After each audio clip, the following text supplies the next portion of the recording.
Hello guys, this is Rachna. Today I am describing the topic respiration.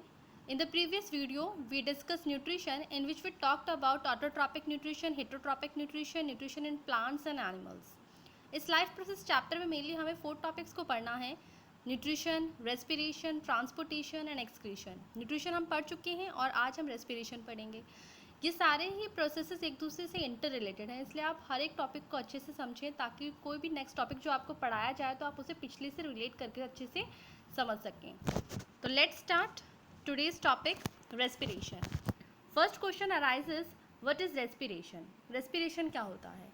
Respiration समझने से पहले respiration में एक और टर्म आपने सुना होगा, ब्रीदिंग। ज़्यादातर आपने ब्रीदिंग ही सुना होगा, रेस्पिरेशन का कॉन्सेप्ट अभी इस क्लास में ही आता है।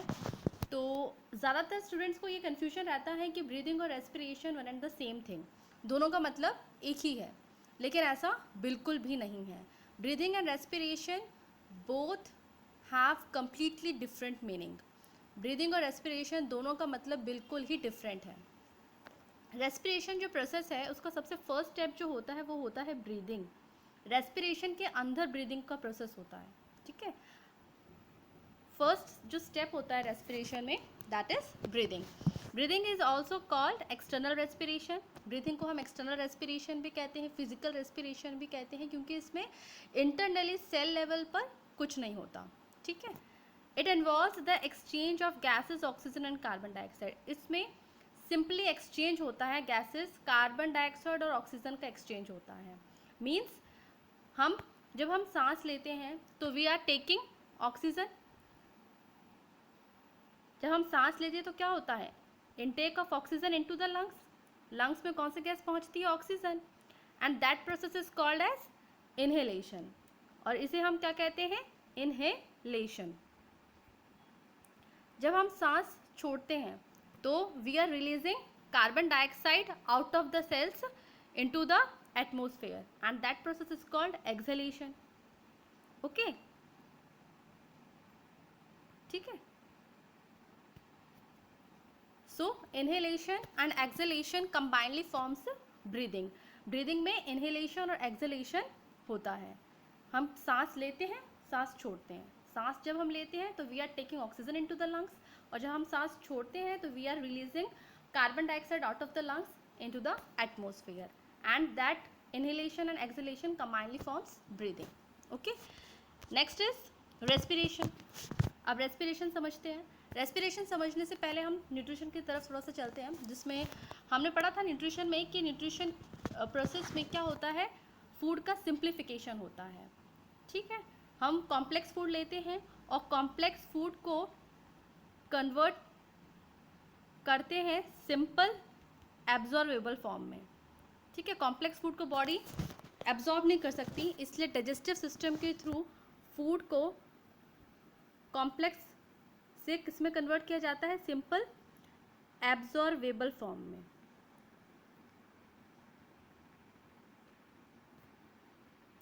जैसे हमने कॉम्प्लेक्स फूड जो लिया था, कार्बोहाइड्रेट का सिंप्लीफाइड फॉर्म क्या था, ग्लूकोज। प्रोटीन्स का सिंप्लीफाइड फॉर्म क्या था, अमाइनो एसिड। फैट्स का फैटी एसिड एंड ग्लिसरॉल, ठीक है। तो कंप्लीट डाइजेशन फूड का कहाँ कंप्लीट होता है, स्मॉल इंटेस्टाइन में। ये मैंने आपको उस वीडियो में समझाया था कि हम जब खाना खाते हैं और डाइजेस्टिव सिस्टम और डाइजेस्टिव ग्लैंड्स के थ्रू फूड का पूरा डाइजेशन होता जाता है, और फाइनली स्मॉल इंटेस्टाइन में जाके फूड पूरी तरह से डाइजेस्ट हो जाता है। पूरा कॉम्प्लेक्स जो फूड हमने खाया था वो पूरा सिंप्लीफाइड हो जाता है, और वो सिंप्लीफाइड फूड एब्जॉर्ब होकर बॉडी के हर एक सेल तक पहुंचता है, ठीक है। हर एक सेल तक हमारा जो सिंप्लीफाइड फूड था, glucose, amino acid, fatty acid, glycerol, वो पहुँच गया। अब फाइनली जब वो हर एक सेल में पहुंच गया तो उसका फिर अब क्या होना है, उसका क्या फेट है, ठीक है। ऐसे तो वो हर एक सेल में पहुंच गया, तो अब उसका फर्दर ब्रेकडाउन होता है, ठीक है। रेस्पिरेशन में सिंप्लीफाइड फूड का ब्रेकडाउन होता है to release energy. Simplified food क्या होता है, ब्रेकडाउन होता है टू रिलीज एनर्जी, और ये प्रोसेस किसकी प्रेजेंस में होता है, ऑक्सीजन की प्रेजेंस में होता है। So the respiration is the biochemical process. Respiration एक बायोकेमिकल प्रोसेस है, क्योंकि ये इंटरनली सेल लेवल पे होता है, in which the cells of an organism obtain energy जिसमें सेल्स एनर्जी ऑब्टेन करता है कैसे, by combining oxygen and glucose. ये सिंप्लीफाइड फूड हर एक सेल में पहुंचा है, वो सिंप्लीफाइड फूड का फिर से ब्रेक डाउन होता है in the presence of oxygen, resulting in the release of carbon dioxide, water and ATP. तो उससे क्या होता है कि ग्लूकोज का फर्दर ब्रेक डाउन होएगा, सिंप्लीफाइड फूड का फर्दर ब्रेक डाउन होगा, और ब्रेक डाउन होने से जो एनर्जी रिलीज होती है वो किस फॉर्म में स्टोर कर लेता है सेल, एटीपी की फॉर्म में। एटीपी का फुल फॉर्म है एडिनोसिन ट्राइफॉस्फेट। एडिनोसिन ट्राइफॉस्फेट एक केमिकल कंपाउंड है जिसे हम क्या कहते हैं, एनर्जी करेंसी ऑफ सेल्स भी कहते हैं। साथ ही इसमें दो बाय प्रोडक्ट्स और बनते हैं, कार्बन डाइऑक्साइड एंड वाटर। यानी रेस्पिरेशन प्रोसेस में ग्लूकोज का ब्रेक डाउन होता है in the presence of oxygen, तो क्या बनता है, एटीपी, जिसे हम क्या कहते हैं, energy currency of cells, carbon dioxide and water. Okay, respiration is also called cellular and internal respiration. Respiration को हम सेलुलर इंटरनल रेस्पिरेशन भी कहते हैं क्योंकि ये सेल लेवल पे होता है। Look at the equation of respiration. Here we see glucose is break down in the presence of oxygen to release carbon dioxide, water and energy. Energy is stored in the form of ATP molecule. तो ये difference है कि breathing क्या है, external respiration है, physical respiration है। Respiration जो है वो सेलुलर एंड इंटरनल रेस्पिरेशन है। ब्रीदिंग में सिंपली एक्सचेंज होता है गैसेस का, कार्बन डाइऑक्साइड और ऑक्सीजन का। लेकिन रेस्पिरेशन में क्या होता है, सिंप्लीफाइड फूड जो हर एक सेल में पहुंचा है उसका फर्दर ब्रेक डाउन होता है in the presence of oxygen, जिससे एनर्जी जो रिलीज होती है वो एटीपी के फॉर्म में स्टोर हो जाती है सेल में, और कार्बन डाइऑक्साइड, वाटर और मॉलिक्यूल भी रिलीज होता है जो कि फर्दर उसका रिलीज आउट हो जाता है। तो आपको समझ आया होगा कि जो ऑक्सीजन हम ले रहे हैं, जो हम सांस अंदर ले रहे हैं, हम ऑक्सीजन ले रहे हैं, तो उसका क्या रोल है हमारी बॉडी में। उसका रोल यही है कि जो हमारा सिंप्लीफाइड फूड हर एक सेल में पहुंचा है, ऑक्सीजन वहाँ हर एक सेल में पहुंचता है और उस सिंप्लीफाइड फूड का फर्दर ब्रेक डाउन होता है। ब्रेक डाउन होने से जो एनर्जी रिलीज होती है वो एटीपी के फॉर्म में स्टोर हो जाती है, जिसकी वजह से हम कुछ भी काम कर पाते हैं। और कार्बन डाइऑक्साइड, वाटर मॉलिक्यूल जो प्रोड्यूस होता है एज अ बाय प्रोडक्ट उसके साथ, वो फर्दर एक्सहेलेशन के थ्रू हम थ्रू आउट कर देते हैं, बाहर निकाल देते हैं अपनी बॉडी से। ठीक है, now move to types of respiration. Respiration is of two types, aerobic, anaerobic. Aerobic respiration takes place in the presence of oxygen. यहाँ पर जो ग्लूकोज का ब्रेकडाउन होता है it takes place in the presence of oxygen, और anaerobic में takes place in the absence of oxygen. यहाँ पर ब्रेकडाउन जो होता है in the absence of oxygen, whereas in aerobic takes place in the presence of oxygen. Aerobic respiration occurs in mitochondria, whereas anaerobic respiration occurs in cytoplasm. Plant cell हो, animal cell हो, ठीक है, that is animal cell, that is plant cell, cytoplasm present रहता है, ठीक है, बीच में nucleus present रहता है, ऑर्गेनेलीज प्रेजेंट रहती हैं। तो साइटोप्लाज्म में एनारोबिक रेस्पिरेशन होता है, और माइटोकॉन्ड्रिया जो एक ऑर्गेनेली प्रेजेंट रहती है, दोनों प्लांट सेल एनिमल सेल दोनों में होता है ये ऑर्गेनेली, और यहाँ पर होता है aerobic respiration. End products are carbon dioxide and water. Here in aerobic respiration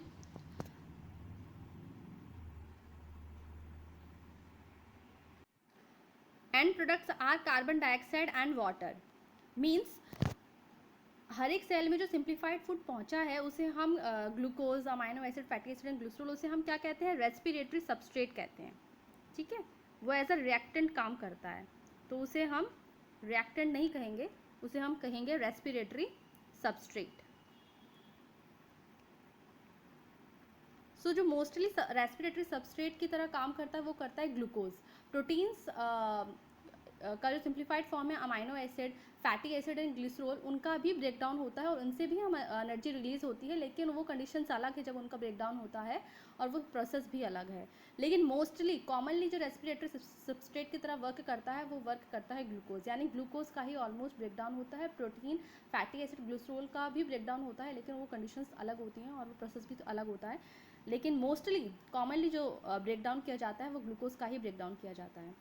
So in aerobic respiration, respiratory substrate glucose, we know glucose is a 6 carbon compound. Chemistry में आपने पढ़ा होगा कि ग्लूकोज में 6 कार्बन्स होते हैं। In aerobic respiration, this 6 glucose carbon compound is broken down completely. इसका पूरी तरह से ब्रेक डाउन हो जाता है और बचता है एक कार्बन कंपाउंड, 1 कार्बन बचता है, ठीक है। It means in aerobic respiration complete break down of respiratory substrate is there, so the end products are carbon dioxide and water, whereas in anaerobic respiration there is partial break down of respiratory substrate is there, यानी कि यहाँ glucose का partial break down होता है, आधा break down होता है और बनता है प्रोडक्ट्स जो बनते हैं वो बनते हैं एल्कोहल और lactic acid. Lactic acid is a 3 carbon compound. पता लग रहा है हमें कि यहाँ पर जो है ग्लूकोज पूरी तरह से ब्रेक डाउन हो चुका है, एक कार्बन बचा और यहाँ पर क्या है 6 कार्बन थे ग्लूकोज में, तो यहाँ पर 3 कार्बन कंपाउंड बन रहा है एल्कोहल और लैक्टिक एसिड। तो मीन्स यहाँ पर क्या हो रहा है, ग्लूकोज का पार्शियल ब्रेक डाउन हो रहा है। More amount of energy is released in aerobic respiration. जब ग्लूकोज पूरी तरह से टूट जाएगा, पूरी तरह से ब्रेक डाउन हो जाएगा ग्लूकोज का, तो ज़्यादा से ज़्यादा एनर्जी रिलीज होगी। So here in aerobic respiration more amount of energy is released, whereas in anaerobic respiration less amount of energy is released. Now move to next topic, breakdown of glucose by various pathways. Glucose का cell में किस किस तरीके से breakdown हो सकता है। Glucose जो हर एक सेल में पहुंचा है after digestion, C6H12O6 is a chemical formula of glucose, 6 carbon sugar है। ग्लूकोज का सबसे फर्स्ट स्टेप होता है कि ग्लूकोज का ब्रेकडाउन होता है इन 3 carbon molecule that is pyruvic acid and energy is released. सबसे फर्स्ट स्टेप जो होता है वो होता है कि ग्लूकोज ब्रेकडाउन होता है, कहाँ पर, साइटोप्लाज्म में ब्रेकडाउन होता है ग्लूकोज का और बनेगा 3 carbon molecule compound that is pyruvic acid and energy is released. ये जो स्टेप है ये एरोबिक एनारोबिक रेस्पिरेशन दोनों में कॉमन रहता है। अब ये पायरुविक एसिड जो बन गया है साइटोप्लाज्म में, इसका फर्दर जो ब्रेकडाउन है वो 3 तरीके से हो सकता है। पहला, इन द प्रेजेंस ऑफ ऑक्सीजन। अगर तो ऑक्सीजन की प्रेजेंस है तो पायरुविक एसिड जो साइटोप्लाज्म में बन गया है वो कहाँ मूव करता है, माइटोकॉन्ड्रिया में मूव कर जाता है और वहाँ उसका फिर पूरी तरह से ब्रेक डाउन होता है और बनेगा एंड प्रोडक्ट्स जो बनते हैं carbon dioxide, water and energy, ठीक है। फर्स्ट कंडीशन ये थी इन द प्रेजेंस ऑफ ऑक्सीजन और ये प्रोसेस होता है माइटोकॉन्ड्रिया में, प्रोडक्ट्स बनते हैं carbon dioxide, water plus energy.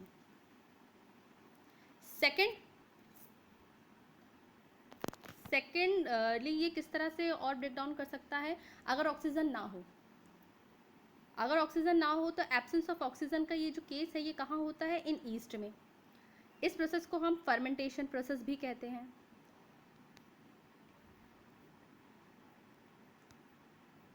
और इसमें एंड प्रोडक्ट्स जो बनते हैं वो बनते हैं ethanol, carbon dioxide and energy, whereas ethanol is a 2 carbon molecule. ये सेकंड तरीका हो गया पायरुविक एसिड के ब्रेकडाउन का। थर्ड क्या हो सकता है कि लैक ऑफ ऑक्सीजन, ऑक्सीजन की कमी हो जाए। ये कब होता है, जैसे ह्यूमन बींग्स में जब हम हैवी एक्सरसाइज करते हैं, दौड़ के आते हैं और हैवी वर्क करते हैं तो क्या होता है, मसल्स में ऑक्सीजन की कमी हो जाती है।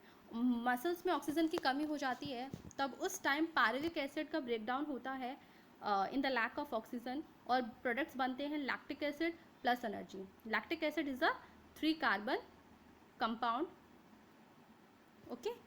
Lactic acid when accumulate in muscles तो हम क्या थकान महसूस करते हैं, मसल्स में मसल फैटिक प्रॉब्लम हो जाती है, ठीक है, क्रैम्स आने लगते हैं, ठीक है, तो इस तरह से कुछ प्रॉब्लम्स हो जाती हैं। तो ये 3 पाथवेज थे जिसके थ्रू ग्लूकोज का क्या होता है, ब्रेक डाउन होता है। फर्स्ट स्टेप एरोबिक एनारोबिक में दोनों में कॉमन है। ग्लूकोज से पायरुविक एसिड तो बनेगा ही बनेगा, चाहे एरोबिक के थ्रू उसका ब्रेक डाउन हो रहा है, चाहे एनारोबिक के थ्रू उसका ब्रेक डाउन हो रहा है। लेकिन पायरुविक एसिड का बनने के बाद 3 तरह से उसका ब्रेक डाउन हो सकता है, in the presence of oxygen, in the absence of oxygen और इन लैक ऑफ ऑक्सीजन। ये पाथवे बहुत इंपॉर्टेंट है जो पेपर में ज़्यादातर आता है, इसे आप अच्छे से ध्यान में रखें।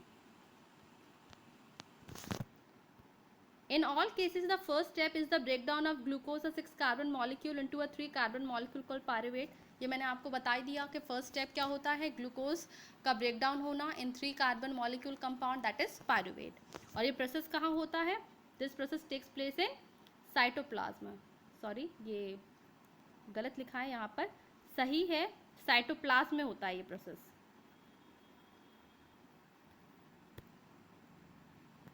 The pyruvate may be converted into ethanol and carbon dioxide. This process takes place in yeast during fermentation. Pyruvate जब ब्रेक डाउन हो जाएगा किसमें, इथेनॉल और कार्बन डाइऑक्साइड में, तो ये प्रोसेस कहाँ पर होता है, मैंने आपको बताया था ईस्ट में होता है, और इसे हम क्या कहते हैं, फर्मेंटेशन कहते हैं, क्योंकि ये in the absence of oxygen होता है। Break down of pyruvate using oxygen takes place in the mitochondria. Pyruvate का ब्रेकडाउन अगर ऑक्सीजन के थ्रू हो रहा है तो वो माइटोकॉन्ड्रिया में होएगा। ठीक है, ये मैं आपको समझा चुकी हूँ डायग्राम के through. The energy released during cellular respiration is immediately used to synthesize a molecule called ATP, which is used to fuel all other activities in the cell. Glucose को ब्रेक डाउन करने के बाद जो energy release होती है वो ATP के form में स्टोर हो जाती है, और एटीपी का जब हम यूज़ करते हैं तो फिर हम कोई भी काम कर पाते हैं, कोई भी एक्टिविटी कर पाते हैं। Terrestrial organism used atmospheric oxygen for respiration, whereas aquatic organism used oxygen dissolved in water. Terrestrial organism वो organism जो लैंड्स पे रहते हैं, जो प्लांट्स एनिमल्स लैंड पे हैं, तो यहाँ पर तो ऑक्सीजन फ्री ऑक्सीजन प्रेजेंट है एटमॉस्फेयर में, तो लैंड पे रहने वाले ऑर्गेनिज्म क्या है, फ्री ऑक्सीजन लेते हैं। लेकिन जो ऑर्गेनिज्म जो प्लांट्स एनिमल्स ओशंस में है, सीज में है, तो वहाँ फ्री ऑक्सीजन नहीं रहता, तो वहाँ पर जो ऑक्सीजन है वो डिजॉल्व फॉर्म में वाटर में रहते हैं, तो वहाँ पर वो ऑर्गेनिज्म डिजॉल्व ऑक्सीजन लेते हैं। Next is respiratory system in humans.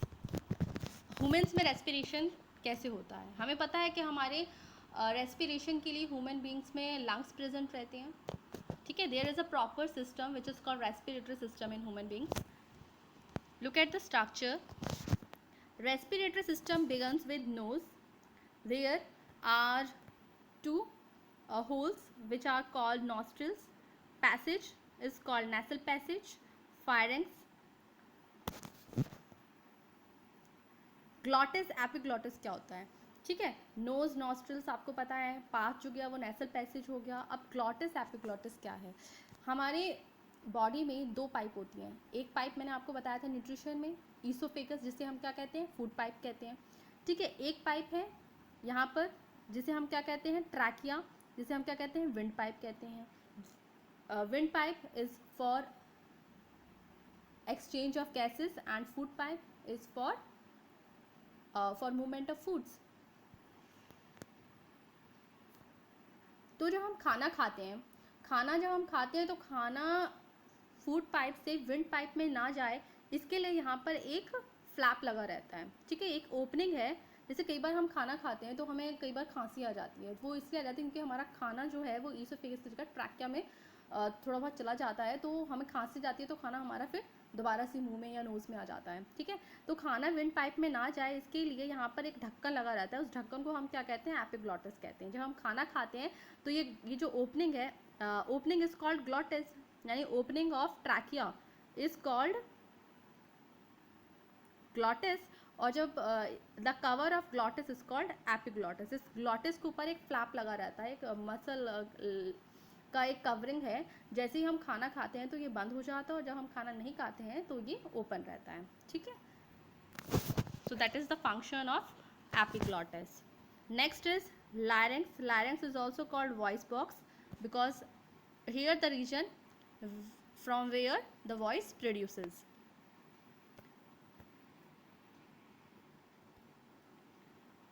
Next is trachea, windpipe. Trachea divides into two, bronchus, singular is bronchus and plural is bronchi. क्योंकि ये दो में डिवाइड हो गया है ट्रैकिया, तो it forms bronchi. Bronchi further divides into many branches after entering into the lungs and forms bronchioles. Bronchi जो है वो लंग्स में जाने के बाद फिर से ब्रांचेस की फॉर्म में सेपरेट आउट हो जाता है, जिसे हम क्या कहते हैं, ब्रोंक्यूल्स कहते हैं. और ब्रोंक्यूल्स के एंड में बैलून लाइक स्ट्रक्चर्स हैं, ग्रेप लाइक स्ट्रक्चर्स हैं. आप जो देख रहे हैं ये बहुत मिलियंस और ट्रिलियंस के अमाउंट में प्रेजेंट रहते हैं लंग्स में, और इन्हें हम क्या कहते हैं, एल्वेलाई, एयर सैक्स कहते हैं. ठीक है. Two pair of lungs, two lungs.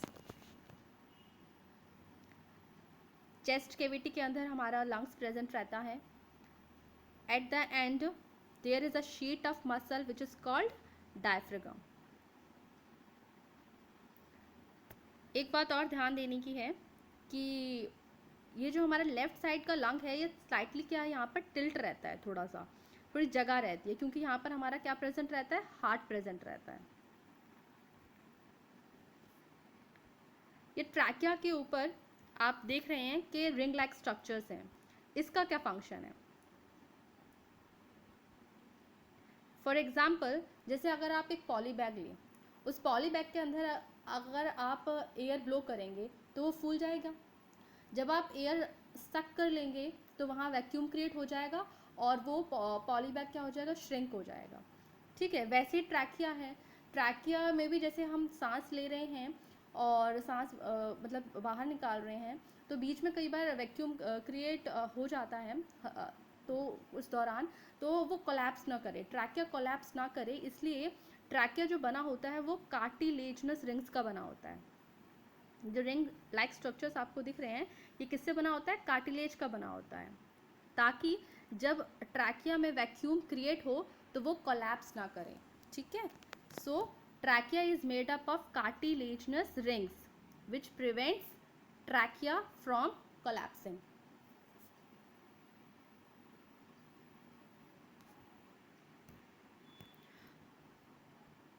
So in humans, inhalation of air occurs through the following pathway. Inhalation of air, air का जो passage है वो कैसा होता है? First is nostrils, then air moves to nasal passage, pharynx, larynx, trachea, bronchus, bronchioles and alveolus.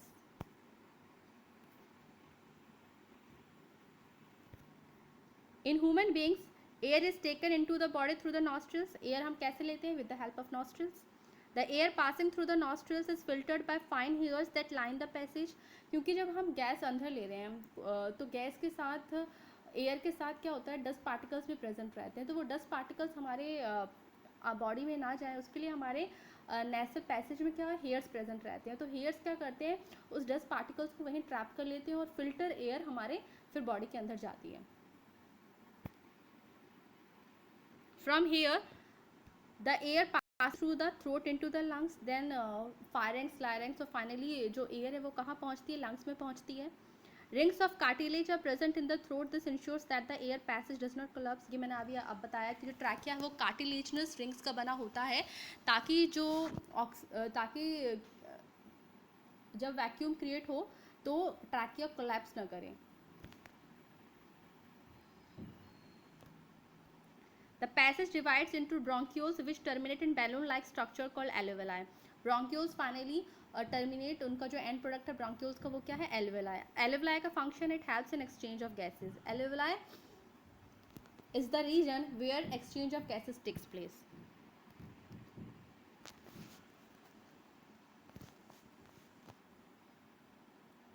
The respiratory pigment is hemoglobin which helps in transport of oxygen. Air जो nostrils के through nasal passage फायरेंक्स, लायरेंक्स, trachea से होती हुई bronchus, bronchioles and finally जब एलोविलाई में पहुंचती है, तो जब हम इनहेल कर रहे हैं तो वी आर टेकिंग ऑक्सीजन, तो ऑक्सीजन एलोविलाई में पहुंचा। एलोविलाई में ऑक्सीजन पहुंचने के बाद अब alveoli is surrounded by many capillaries.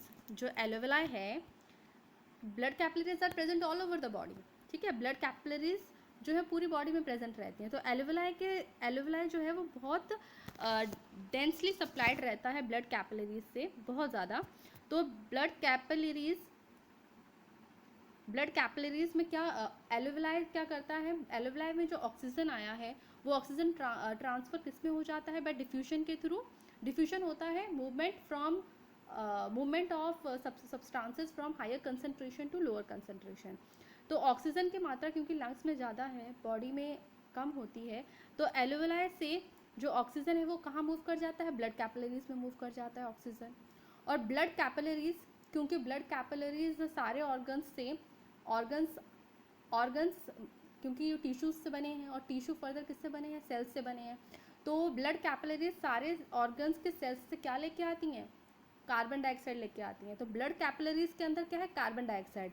एलोविलाई के अंदर क्या है, ऑक्सीजन। तो ऑक्सीजन एलोविलाई से जाता है ब्लड कैपिलरीज में, और ब्लड कैपिलरीज में जो कार्बन डाइऑक्साइड है वो कहाँ आता है, एलोविलाई में। तो इस तरह से क्या होता है, एलोविलाई और ब्लड कैपिलरीज में एक्सचेंज हो जाता है गैसेस का।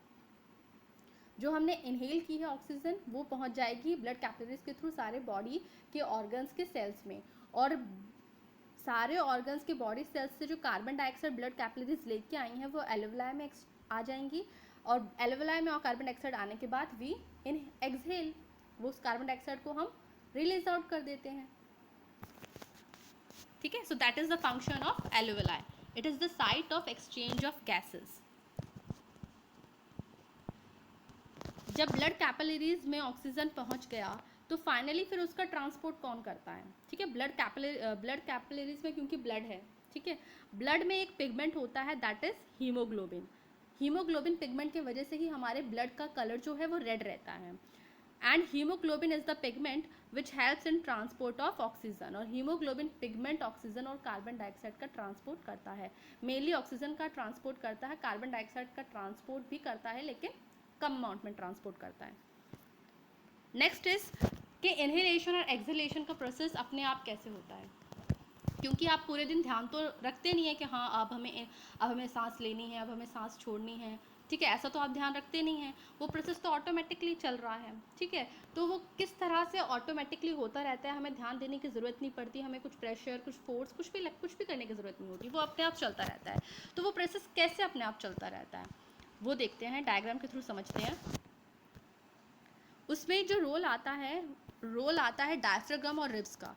हमारे लंग्स के ऊपर 12 पेयर्स ऑफ रिब्स होती हैं दोनों साइड से, ऐसे ऐसे बहुत क्लोजली रिब्स होती हैं इस तरह से, ठीक है।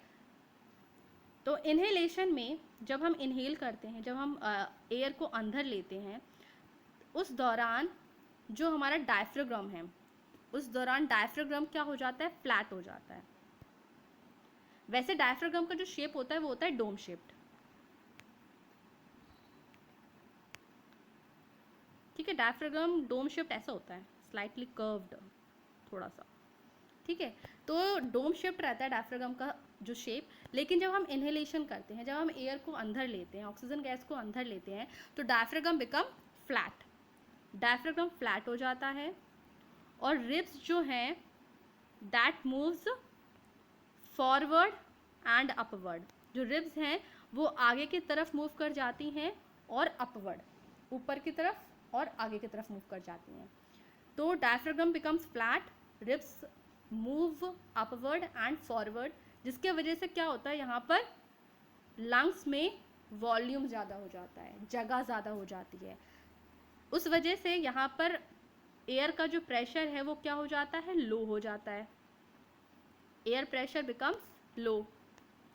और एटमॉस्फेयर में एयर प्रेशर क्या है, ज़्यादा है, so air rushes automatically from outside to inside into the lungs. Just इसके अपोजिट क्या होता है एक्सहेलेशन में। एक्सहेलेशन में डायफ्राग्राम फिर से फ्लैट था इनहेलेशन में, तो एक्सहेलेशन में क्या हो जाएगा, फिर से डोम शिफ्ट हो जाएगा, और रिब्स क्या हो जाएंगे, फॉरवर्ड मूव किया था ना, फॉरवर्ड एंड अपवर्ड, तो रिब्स क्या हो जाएंगे, बैकवर्ड एंड डाउनवर्ड मूव कर जाएंगे, जिससे क्या होगा, लंग्स में वॉल्यूम कम हो जाएगा। लंग्स में वॉल्यूम कम होने से एयर प्रेशर लंग्स में ज़्यादा हो जाएगा, एटमोसफेयर में एयर प्रेशर कम होगा एज कम्पेयर टू लंग्स, और we throw out carbon dioxide easily from lungs into the atmosphere.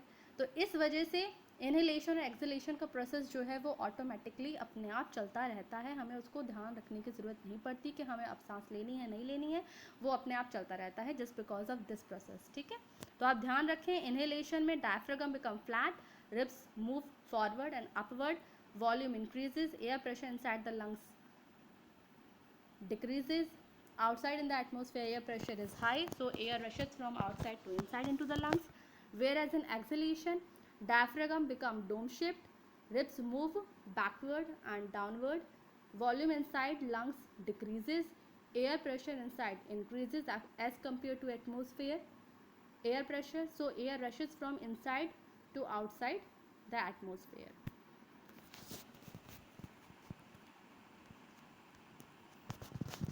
The blood brings carbon dioxide from the rest of the body for release into the alveoli, and the oxygen in the alveolar air is taken up by blood in the alveolar blood vessels to be transported to all the cells in the body. ये मैंने आपको अभी समझाया कि alveoli में जो oxygen हम ले रहे हैं, ठीक है, रेस्पिरेटरी पाथ के थ्रू हमारी जो ऑक्सीजन है वो एलोवेलाई तक पहुंचती है, और एलोवेलाई में पहुंचने के बाद वहाँ पर ब्लड कैपिलरीज रहती हैं, तो एलोवेलाई से ऑक्सीजन कहाँ पहुंच जाता है, ब्लड कैपिलरीज में, और ब्लड कैपिलरीज के थ्रू ऑक्सीजन पूरे सेल्स में ट्रांसपोर्ट हो जाता है, और पूरे सेल्स में जब ऑक्सीजन ट्रांसपोर्ट हो गया तो वहाँ हर सेल में जो सिंप्लीफाइड फूड रख आ जाता है, ऑब्जॉर्ब होने के बाद, डाइजेशन के बाद आ जाता है, तो उसका फिर से ब्रेक डाउन होता है, ब्रेक डाउन होने के बाद जो एनर्जी रिलीज होती है वो एटीपी के फॉर्म में स्टोर हो जाती है। Carbon dioxide, water as a byproduct और बनते हैं उस रेस्पिरेशन प्रोसेस के दौरान, तो हर सेल में जो कार्बन डाइऑक्साइड प्रोड्यूस हुआ वो कार्बन डाइऑक्साइड फिर से ब्लड कैपिलरीज कहाँ लेके आती हैं, लंग्स में लेके आती हैं, और लंग्स से फिर blood capillaries carbon dioxide alveoli में ट्रांसफर हो जाता है by diffusion process, and carbon dioxide is thrown out of the body.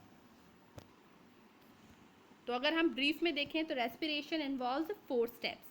First is breathing, हमने इनहेल किया, intake of oxygen into the lungs, ठीक है, exchange between lungs and blood, lungs में respiratory path के through जो oxygen आई, ठीक है, वो ब्लड कैपिलरीज के थ्रू ऑर्गन्स में गई, ठीक है, तो एक्सचेंज यहाँ पर कहाँ हुआ, पहले लंग्स और ब्लड के बीच में एक्सचेंज हुआ ऑक्सीजन का, फिर exchange between blood and organs, blood oxygen gas लेके गई ऑर्गन्स तक, ऑर्गन रेस्पिरेशन का प्रोसेस हुआ, ऑक्सीजन यूज़ हो गया, कार्बन डाइऑक्साइड गैस प्रोड्यूस हुई, तो कार्बन डाइऑक्साइड जो प्रोड्यूस हुआ ऑर्गन में, वो ऑर्गन से फिर ब्लड कैपिलरीज कहाँ लेके आती हैं, लंग्स में, और लंग्स के बाद फिर से एक्सहेलेशन के थ्रू कार्बन डाइऑक्साइड गैस बाहर चली जाती है। So that is all about cellular respiration. तो ये ब्रीफ में 4 स्टेप्स की तरह हम इसको देख सकते हैं कि रेस्पिरेशन में 4 स्टेप्स होते हैं, ब्रीथिंग, फिर एक्सचेंज लंग्स और ब्लड के बीच में ऑक्सीजन का, फिर exchange between blood and organs, carbon dioxide का एक्सचेंज, फिर सेलुलर रेस्पिरेशन, उसी दौरान सेलुलर रेस्पिरेशन का प्रोसेस भी होता है। Now transport of oxygen, 97% in combined state with haemoglobin called oxy haemoglobin. मैंने आपको अभी पहले ही बता चुका है कि ऑक्सीजन का ट्रांसपोर्ट कैसे होता है, हीमोग्लोबिन पिगमेंट के थ्रू, और हीमोग्लोबिन ऑक्सीजन के साथ कंबाइन होके बनाता है ऑक्सी हीमोग्लोबिन। तो मोस्टली 97% ऑक्सीजन ऑक्सी हीमोग्लोबिन की फॉर्म में हमारे बॉडी में ट्रांसपोर्ट होती है। Remaining 3% is dissolved in plasma, और रिमेनिंग जो बची है ऑक्सीजन वो प्लाज्मा के थ्रू ट्रांसपोर्ट होती है। Plasma is a fluid component of blood. Transportation of carbon dioxide, mostly carbon dioxide 70% as bicarbonate ions in plasma. Plasma में HCO3 नेगेटिव की फॉर्म में कार्बन डाइऑक्साइड 70% ट्रांसपोर्ट होती है, बाकी 23% हीमोग्लोबिन के थ्रू ट्रांसपोर्ट होती है, और हीमोग्लोबिन कार्बन डाइऑक्साइड के साथ कंबाइन होकर कौन सा कंपाउंड बनाता है, कार्बानी हीमोग्लोबिन। और रिमेनिंग 5-7% कार्बन डाइऑक्साइड जो है वो प्लाज्मा डिजॉल्व फॉर्म में प्लाज्मा के थ्रू ट्रांसपोर्ट हो जाती है। नेक्स्ट इज रेस्पिरेशन प्लांट्स में रेस्पिरेशन कैसे होता है? प्लांट्स में there are no lungs, there is no respiratory system. Photosynthesis process में स्टूडेंट्स मैंने आपको बताया था कि फोटोसिंथेसिस प्रोसेस में प्लांट्स क्या लेते हैं? कार्बन डाइऑक्साइड लेते हैं और ऑक्सीजन गैस रिलीज करते हैं, ठीक है। और रेस्पिरेशन प्रोसेस में प्लांट्स ऑक्सीजन लेंगे और कार्बन डाइऑक्साइड रिलीज करेंगे। तो रेस्पिरेशन प्रोसेस में प्लांट्स ऑक्सीजन लेते हैं, ओके। ऑक्सीजन लेने के बाद रेस्पिरेशन के दौरान हमें पता है कार्बन डाइऑक्साइड गैस प्रोड्यूस होती है, अभी मैंने बताया। कार्बन डाइऑक्साइड गैस जो प्रोड्यूस हुई है वो प्लांट रिलीज नहीं करता, वो प्लांट यूज़ कर लेता है कौन से प्रोसेस में? फोटोसिंथेसिस प्रोसेस में यूज़ कर लेता है। और फोटोसिंथेसिस प्रोसेस में जब वो कार्बन डाइऑक्साइड गैस यूज़ हो जाती है तो फाइनली ऑक्सीजन को प्लांट बाहर रिलीज करता है, तभी प्लांट क्या करते हैं? ऑक्सीजन गैस रिलीज करते हैं। और ऐसा भी सुना होगा आपने कि हम कहते हैं कि रात में हमें पेड़ों के नीचे नहीं सोना चाहिए। क्यों नहीं सोना चाहिए? क्योंकि फोटोसिंथेसिस का प्रोसेस जो है वो दिन में होता है और रात में रेस्पिरेशन तो दिन और रात दोनों टाइम चलता रहता है, लेकिन फोटोसिंथेसिस का जो प्रोसेस है वो मोस्टली दिन में होता है। तो फोटोसिंथेसिस का प्रोसेस अगर दिन में होगा तो ऑक्सीजन गैस रिलीज होगी, लेकिन अगर रात में फोटोसिंथेसिस का प्रोसेस नहीं हो रहा है, सिर्फ रेस्पिरेशन हो रहा है, तो कार्बन डाइऑक्साइड तो यूज़ नहीं हो पाएगी ना फिर रात के टाइम। तो कार्बन डाइऑक्साइड फिर रिलीज़ करना पड़ेगी प्लांट को। तो कार्बन डाइऑक्साइड रिलीज़ होगी तो फिर वो अगर कोई पर्सन उस पेड़ के नीचे बैठा है तो उसके लिए वो नुकसानदायक है। इसलिए रात में कहते हैं ना कि पेड़ों के नीचे नहीं सोना चाहिए, ठीक है। तो रेस्पिरेशन इन प्लांट्स, तो रेस्पिरेशन इन प्लांट्स के लिए प्लांट्स के हर पार्ट में कुछ ना कुछ स्ट्रक्चर है। जैसे लीव्स में क्या होता है? स्टोमेटा प्रेजेंट रहते हैं। मैंने आपको पहले ही बताया था कि लीव्स में स्टोमेटा टाइनी पोर्स प्रेजेंट रहते हैं, जिससे क्या होता है? ऑक्सीजन और कार्बन डाइऑक्साइड का एक्सचेंज होता है, ठीक है। लीव्स में तो इससे हो गया। जो हमारी स्टेम रहती है मोटी सी, उसमें क्या होते हैं? छोटे छोटे से पोर्स रहते हैं।